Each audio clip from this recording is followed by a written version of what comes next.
and all that stuff, eating koala bears for lunch.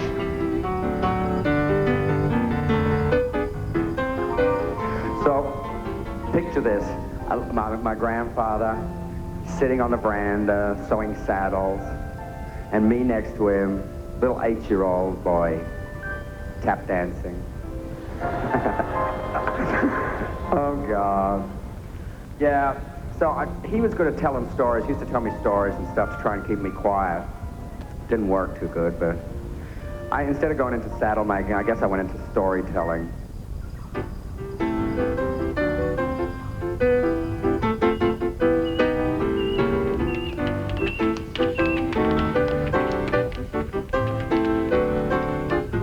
He'd hide behind the curtains, and I had to draw the curtains and announce him to who he was, see?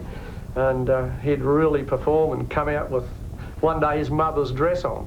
You know, so yeah. Really, he was an entertainer right from a young boy. I love the piano, I love the piano, I love to hear somebody play.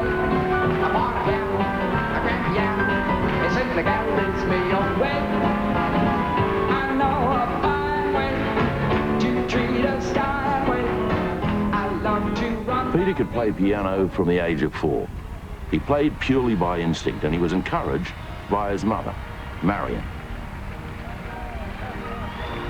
Peter got his values and, above all, his sense of humour from Marion.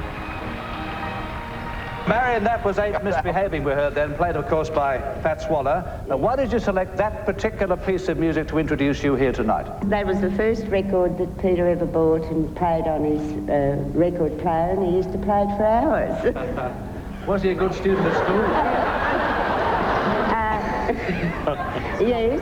Average. Very average. brilliant. Very average. Brilliant. Brilliant? No, average. But he'd much rather go to the movies and enjoy his music than play sport. You gathered that. Now, Marion, you watched Peter's climb to international success. Yes. What do you think of your son now? I'm so proud I could burst.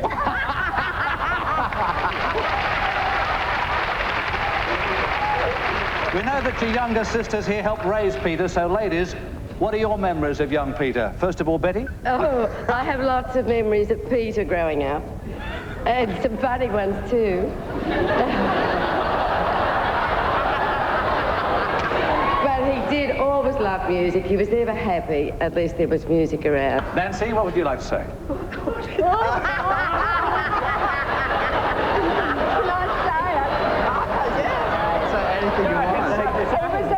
Naughty boy.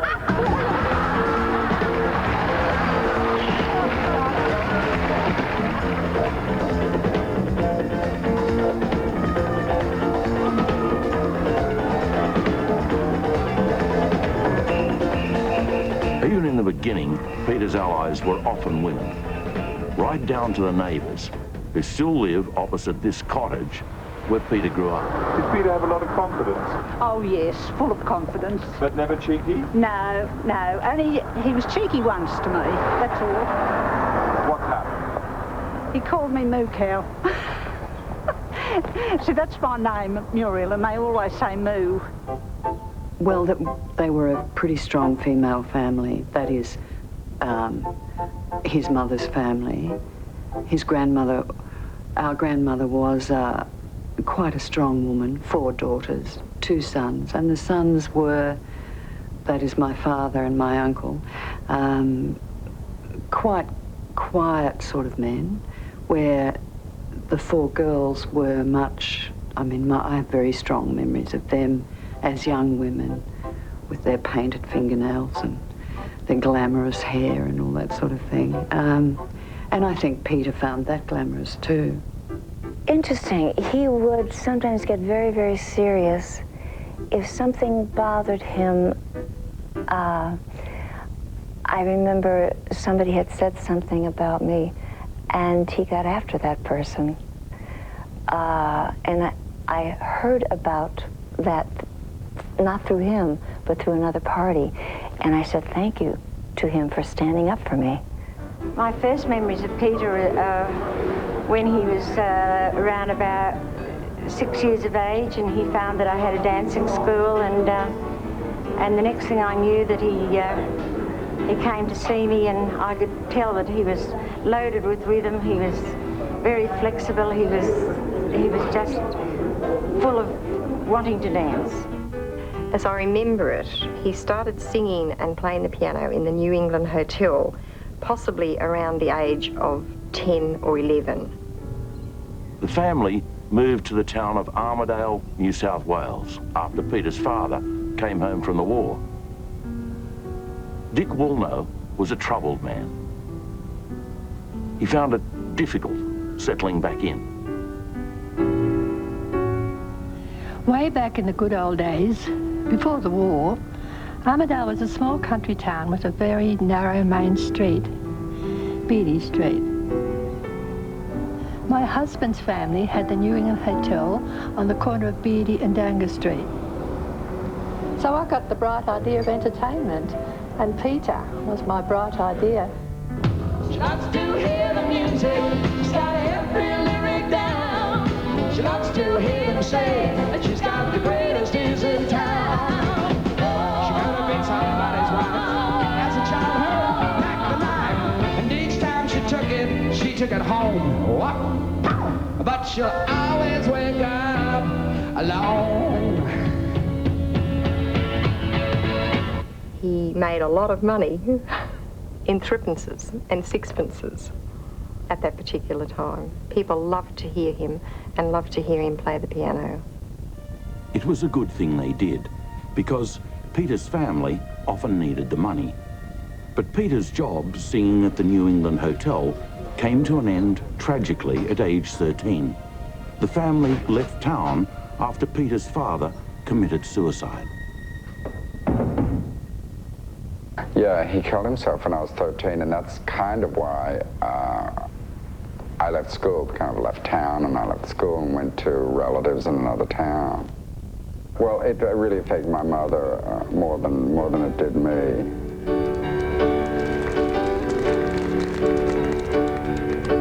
Baby cried the day the circus came to town, 'cause she didn't want parades just passing by her. So she painted on a smile and took up with some clown. And she danced without a net up on the wire. I know a lot about her, 'cause you see, baby is an awful lot like me. We don't cry out loud, we keep it inside. We've learned how to hide our feelings. I did talk to him about the great way he lives life. And he said, well, my mother, we learned it from my mother. My mother could have either crawled up in a hole or just lived life. And that's what he learned. And he said his sister and he learned that from her. They left behind her dreams among the litter, and the different kind of love she thought she'd found. There was nothing more than sawdust and some glitter. But baby can't be broken, 'cause you see, she's had the finest teacher me. I taught her. I suppose he felt that women had to be looked after. Learn how to hide our feelings. Fly high and proud.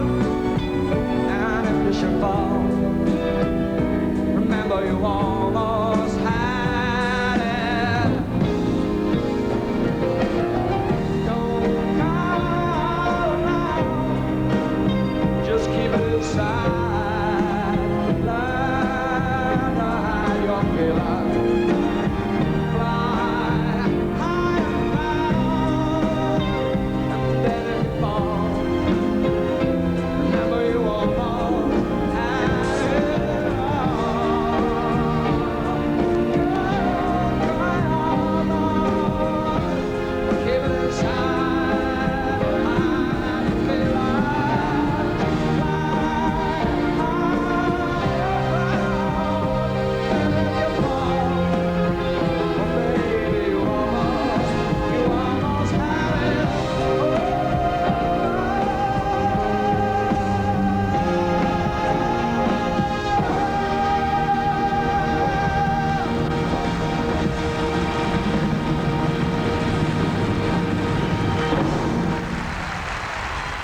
When I left school, I was only 14, and I had a job in a store for, about 3 weeks, and I thought, well, this is stupid. I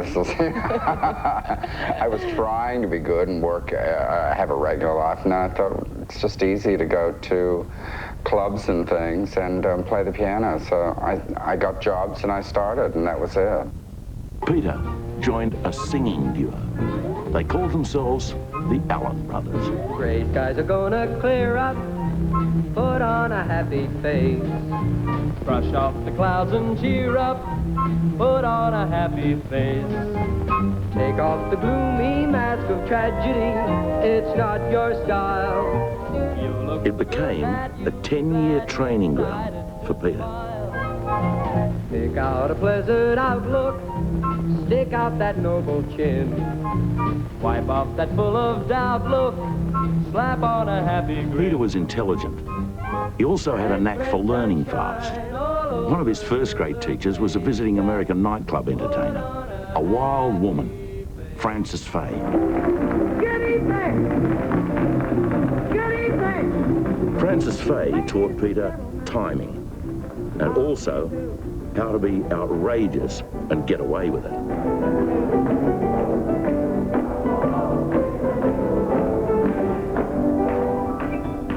Once a jolly swag man came.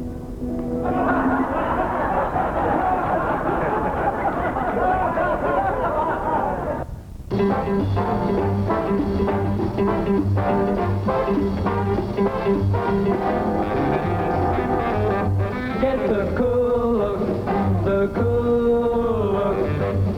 But by the early 60s, the Allen Brothers were already overexposed. So they set out for Asia to entertain mainly American troops and tourists. It was at the Hilton Hotel in Hong Kong that Peter met his fate in the form of an American actor, Mark Herron, who turned out to be traveling with a very great star, Judy Garland.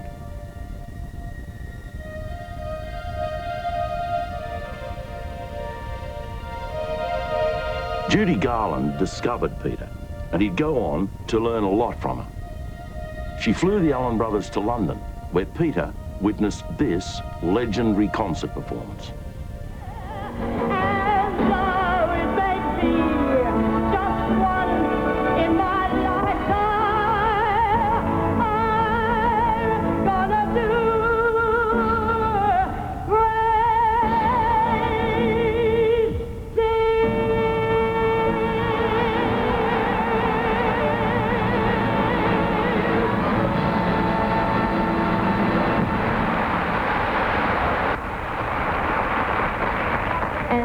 And now, ladies and gentlemen, Miss Liza Minnelli.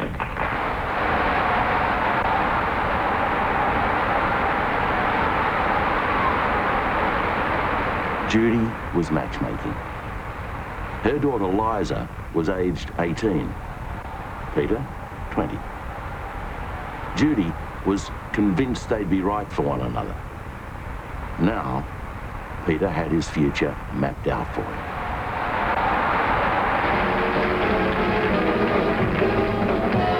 Wherever we go, whatever we do, we're gonna go through it together. We may not go far, but sure as a star. Wherever we are, it's together. Wherever I go, I know she goes. Wherever I go, I know she goes. No fish, no fights, no fears, and no heroes. Amigos together. Thick and through thin, all out or all in. And whether it's wind, place, or shore, for me and me for you, well, not true. Whatever we do together, wherever we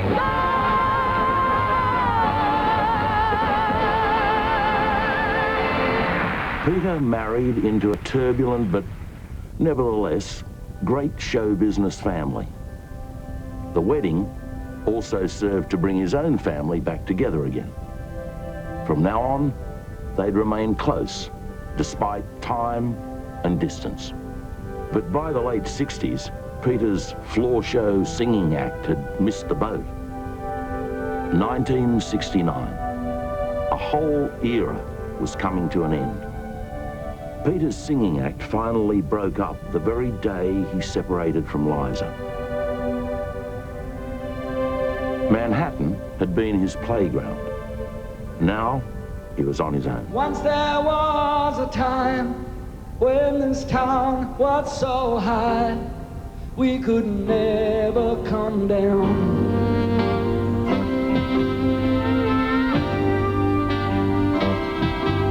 When rules did not apply, we would drink fountains dry in a club filled with sound. As I played to please me, he found a partner easy. The name game was the only game in town. Nights would end at 6 a.m. Sleep all day, then start dancing again. The first to see the end. We did the Continental America.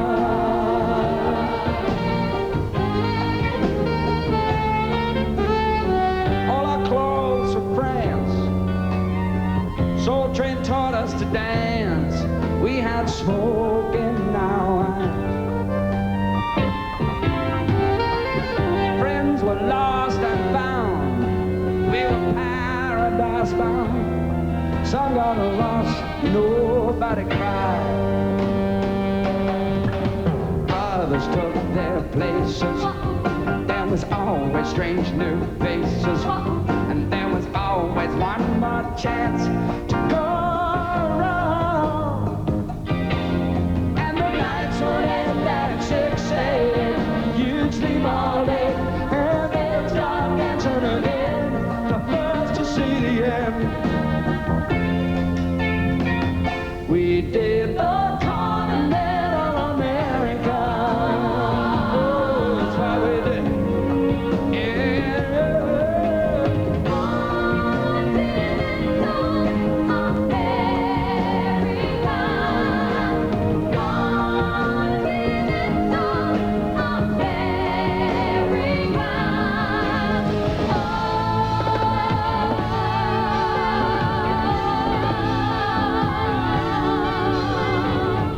The first time Peter ever wrote a song was sitting in Liza's apartment in New York, and he played this thing for me. I said, "You never wrote? When did?"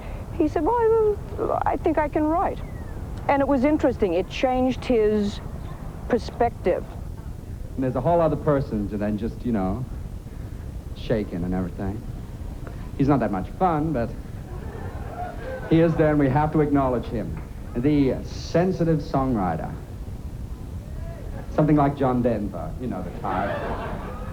Though a lot of people will always think of Peter as this extraordinary showman, you know, and this amazing entertainer, to me that came second to what I think his soul was really about.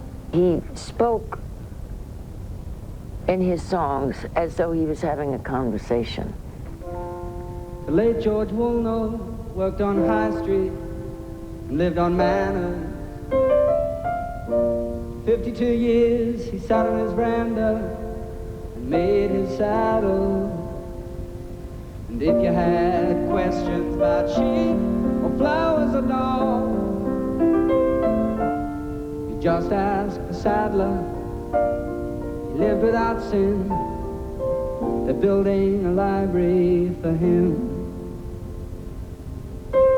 Time is a traveler, Tenterfield saddler, turn your head and ride again, Jackaroo. Think I see kangaroo up ahead. Son of George Woolnough and often got married and had a war baby. Something was wrong. It's easier to drink than go crazy. And if there were questions about why the end was so sad, well, George had no answers about why his son ever has need beat of a gun. Time is a traveler, Tenterfield saddler, turn your head. Ride again, Jackaroo, I think I see kangaroo up ahead.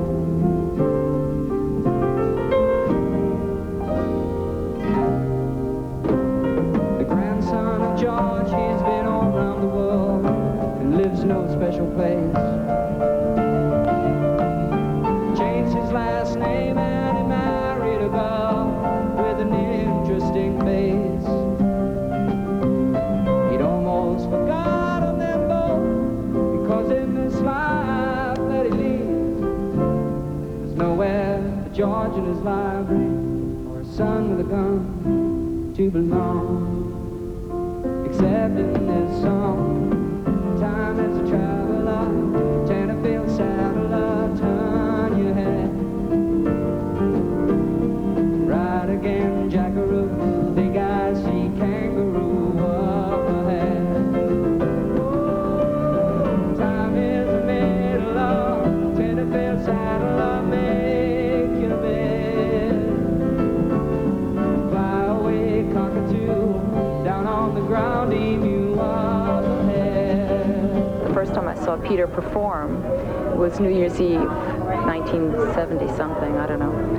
And it was a tiny little room, and he not only played the piano, he used it as furniture and steps. He climbed on top of it, he sang, dancing on top of it, he went under it, he curled back over the piano, see things that are physically impossible to do. And when you're sitting that close to somebody, you know if you have the real stuff or not, and he was the real stuff.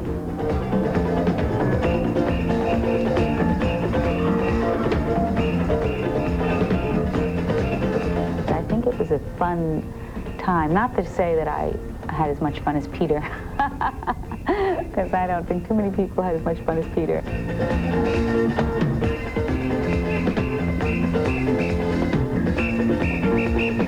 Peter, you know, could write the lyrics, do the music, sing the hell out of everything, and dance.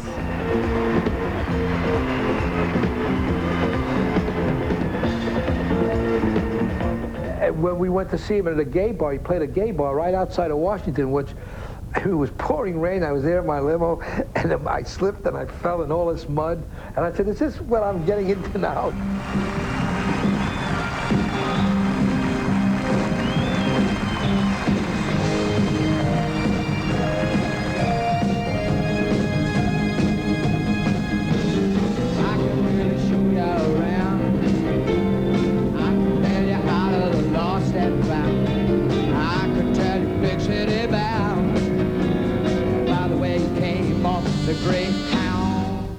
The marketing meeting, there were an awful lot of fag jokes, and we knew what those were about. They were about Peter.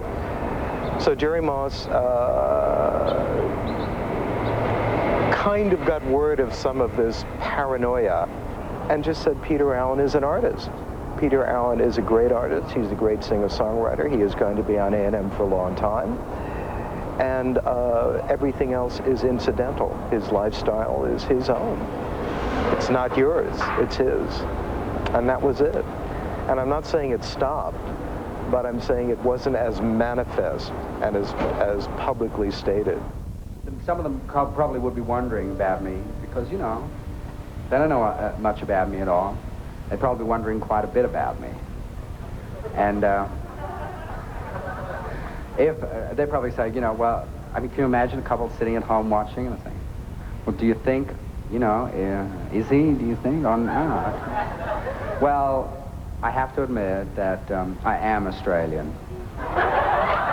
What about Liza? You told me the other night, you said Liza grabbed you and was... She said, where did you learn to do that? You didn't know how to do that when we were together. I said, I didn't know a lot of things when we were together. All those girls on TV movies, all those boys on Broadway, when you can't make up your mind, you know you go out of the way.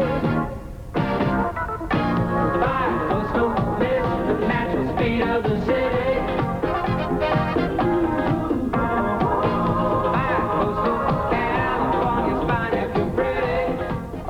was the first gay artist on this label that proclaimed himself as gay. And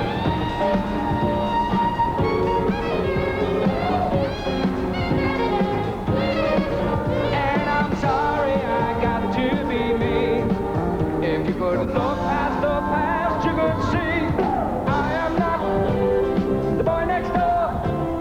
I don't belong like I did before. Nothing ever seems like it used to be. You can have your dreams, but you can't have me. I can't go back there anymore, 'cause I am not the boy next door. I'm not the boy next door. I don't belong like I did before. I'm not the boy next door.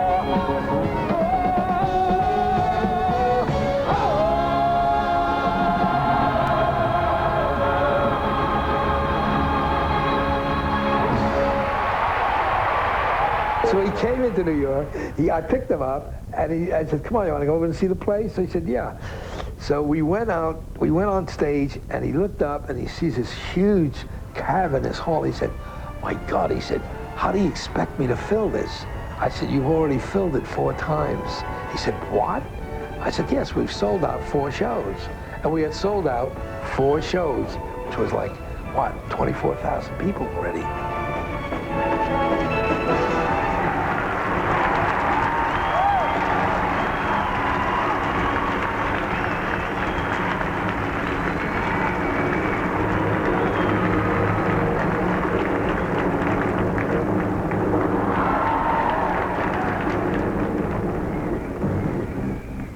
This year has been so amazing for me. So amazing. All my fantasies are coming true and we're only 2 weeks into the year. How many of you had this fantasy as a child? When you first came to Radio City, you thought, oh, if only I could get up and dance with the Rockettes and everything? So I had all the buses going up Madison, coming down 5th, going all across town, and it was, in those days, it was reasonably cheap. I was able to do it for a good price, so you saw Peter Allen all over the place, see? And with that, we did so big, and the show was so successful, now we knew we had it. We were bringing in a lot of people, a big cross-section of people came to see him. We got incredible reviews.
I know it's crazy, but it's true.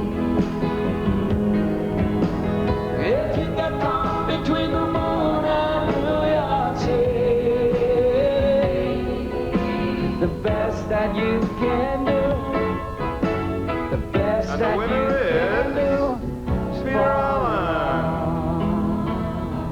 Cause no matter how far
Peter remained an Australian citizen.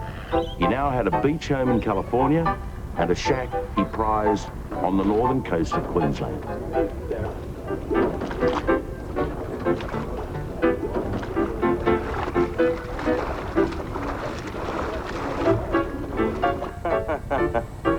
The Gila Sheila. In the back here. Climbing. Build a stairway to paradise. Yes, darling. Clara's doing the misting today. It's fabulous.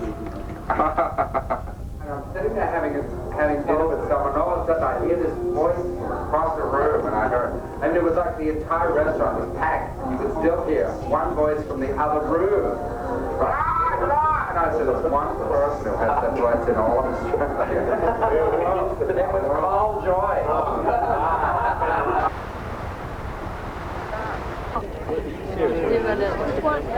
Look at the grass.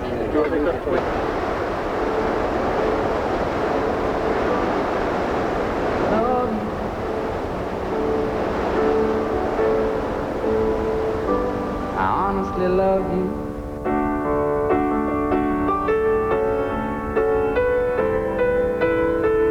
I'm not trying to make you feel uncomfortable. I'm not trying to make you anything at all. It's just this feeling doesn't come along every day, and you shouldn't blow a chance when you got the chance to say I love you.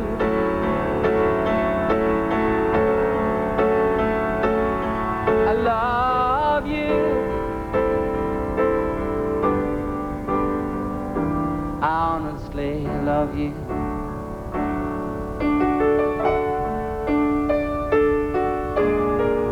If we both were born in another place and time, this moment might be ending in a kiss.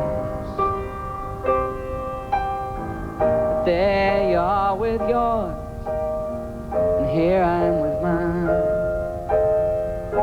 I guess I'll just be leaving it at this. I love you, Mom. I honestly love you. Australia,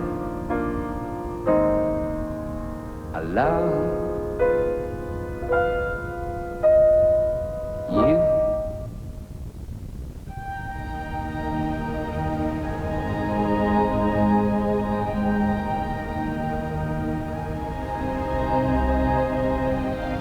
Peter was a star now. Still the same person, but now everything seemed slightly different. Who ordered that? I never saw that many Klieg lights before. Oh my God, now they're gonna expect so much. 8 Klieg lights. 8, it's ridiculous. Oh my God. I'm a regular on the Oscars now. Twice. I did. But when I won the Oscar last year, I could not believe it, because I thought to myself, there were 4 people on that one song. When we wrote out this thing, I thought, they're not going to give away 4 of those little gold statues for one song. Then I thought, I got to the others and I said, look, if we win, could we just have one Oscar and we'll cut it into 4 parts? We couldn't come to an agreement. Carol Sager wanted the same part as I did. Currently, Peter is working on a Broadway-bound musical in which he will star as the Roaring Twenties gangster, Legs Diamond.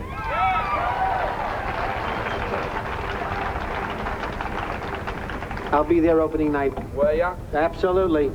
Good. Peter was a strange guy in this respect. Once he conquered something, he didn't look like he wanted to go back and do it again. He went on to do Legs Diamond, and it was a sad, sad thing. And this is one time where I told him this, and he just went ballistic. By the late 80s, a sense of anxiety hung over New York. Its creative community had been decimated by the rise of a disease, AIDS. Whether he's written about going to Rio or, as you just heard, a plea for social tolerance, Peter Allen moves people. Love don't need a reason. And I especially thank someone who's been with me for 7 years doing this. He does everything but walk out instead of me. And that's the guy who staged the whole show. And letter 2, that's Gregory Cannell. Thank you, I love you all. But soon, Greg would be gone. And there would be fewer and fewer people to thank. Would you come back and see me?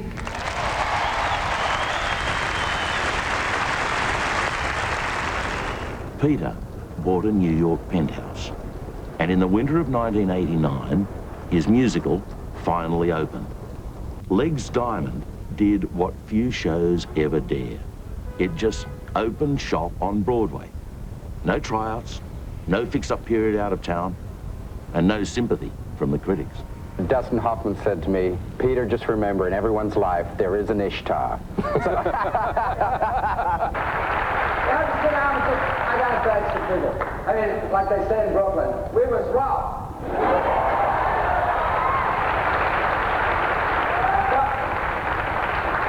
After the reviews, as vicious and unjust as they were, came out. I think somebody else, were it anyone but Peter, I think it would have absolutely destroyed them. Did anyone see Legs Diamond? I didn't mind. Yeah, it wasn't that bad, was it? I mean, what was wrong? It's the critics, it's the critics. What do they know? Well, they can close you is the only problem. And that's, you know what made me mad? Not the closing of the show, because we ran for 2 months, and I got it out of my system and stuff, didn't make a dime, that's why I'm back here. But... Yeah, he didn't care, because he knew that nothing was going to take him down anyway. You know, I mean, he was in his own space. You know.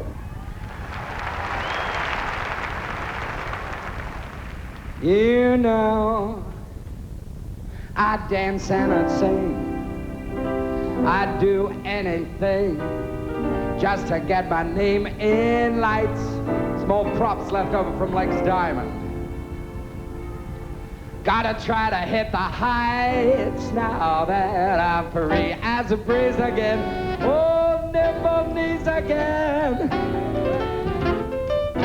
I remember he asked me to play at his birthday party. It was at some club in New York, and I was like the piano player at this party. It wasn't like a show. I was there was no stage or anything. And soon they'll all know my name.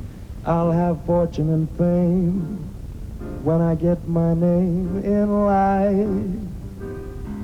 It can happen overnight in these modern times. You know, when you put like Liza Minnelli, when you put her on stage, or Peter Allen, you know, you just watch the masters at work and try to learn what they know, you know? I'm talking no warming up your vocal cords, no stretching out, nothing. Going up there and just getting all house and then leaving the stage. That, you know, that's the kind of level Peter was on. And if by some oversight you'd have known by now, champagne, whatever's the rage, just to get my facci on the front page. I remember hearing songs on the radio, and they say that was a Peter Allen song. These songs that I'd known my whole life. I'm like, gosh, I had no idea he wrote that, you know. And once before I go, I want you to know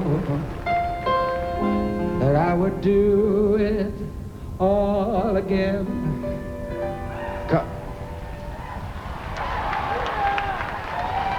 It's just a lyric. I'm sure I'd make the same mistakes, but we can make it through the pains and joys and aches we knew back then. I would do it all. I'd do it all again before I go. I want you to know that I look back with no regrets. And when our luck was wearing thin, when we were down and out, we still came back to win against all bets. So now when I look back, I still have no regrets. We did a benefit together, and we sang Making Every Moment Count, and he was sick that night. He was actually very ill that night. He didn't feel well, he had fever, but he came. Wait, let me get one thing clear. You're great, but I gotta stop right here. It's actually a new song. I figured you'd sit still for it while you're waiting for Rio. I've been burned, so I got to cool things down. Right now I'm numb. This might be love, but ow. Now I should fall for you. Not now, not after what I've been through. I've been burned, so I got to cool things down. And though right now I'm numb, darling, I'll come around. And I'll see you in the springtime when I'm ready to begin again. I'll be back to love you when the snow's gone. So hold on, just find a place inside your heart and look for me when lovers start to sing. See you in the spring. Peter worked as hard as he ever had, and he travelled. After he'd been to Venice and Greece, he went on an African safari. Take a break, and in a while, right after this winter's through, when my lesson is learned, I will return for you. And I'll see you in the springtime.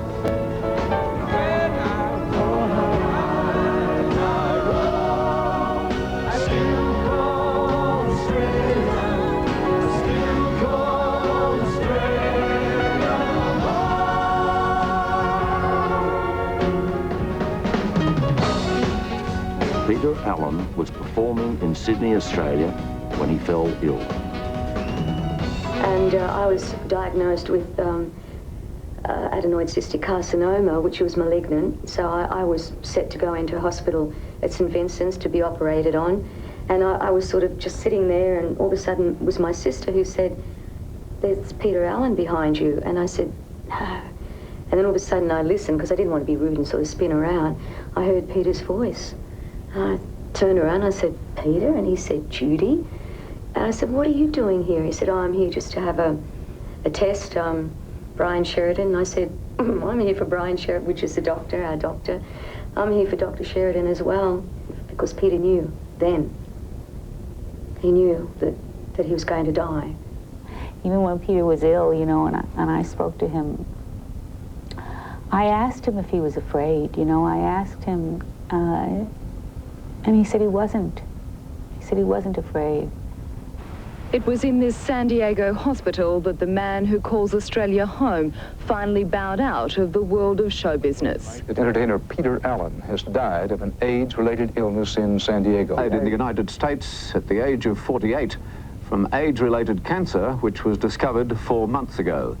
When you think about his life and you think about what he lived through and what he became and how he took it all and put it in his work, you know, even in one song, Tenterfield Sadler, you know.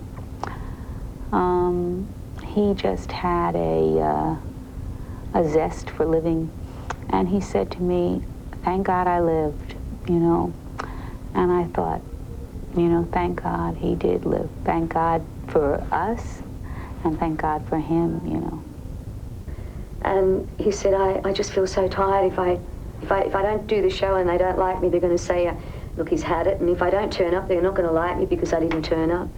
And he was so concerned about his audience. But the songs live on. Time is a traveler, Tenterfield Saddler, turn your head. Ride again, Jackaroo, think I see kangaroo up ahead. The son of George Woolnough went off and got married and had a war baby. But something was wrong, and it's easier to drink than go crazy. And if there were questions about why the end was so sad, well, George had no answer to why his son ever had need of a gun. Time is a traveler, Tenterfield saddler, turn your head. Right again, jackaroo, think I see kangaroo up ahead. The son of George Woolnough lived all around the world, but really in no special place. He changed his last name and he married a girl with such an interesting face. I knew I was going to do this. I knew I was going to do this. He forgot? I forgot too. I threw away the papers in such a cavalier gesture. You see that? God, I'm such an asshole.